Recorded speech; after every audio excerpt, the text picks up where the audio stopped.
Hello students, welcome to our channel EasyMathEngg. Observe the multiplication statements below. Do you notice any patterns? Students, let us observe the examples carefully. In the first row, a one-digit number multiplied by a one-digit number gives either a one-digit or a two-digit product. In the second row, a two-digit number multiplied by a one-digit number gives either a two-digit or three-digit product.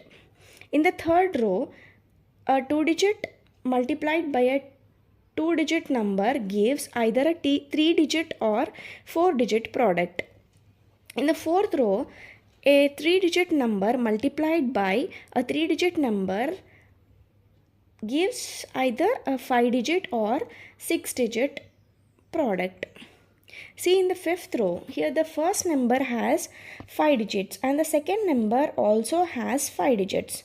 Together they have 10 digits. So the product can have either a 9 digits or 10 digits.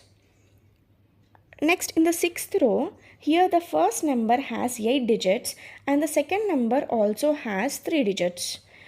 Together they have 11 digits. So the product can have either 10 digits or 11 digits.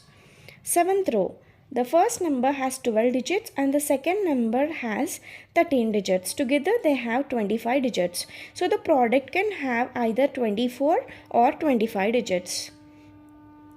See if this pattern extends for other numbers as well. So we can say yes, the same pattern extends to other numbers as well. So students, from all these examples we can write one general rule. If an m-digit number is multiplied by an n-digit number, the product will have either m plus n minus 1 digits or m plus n digits. Thanks for watching. Your support really means a lot. Don't forget to like, share and subscribe.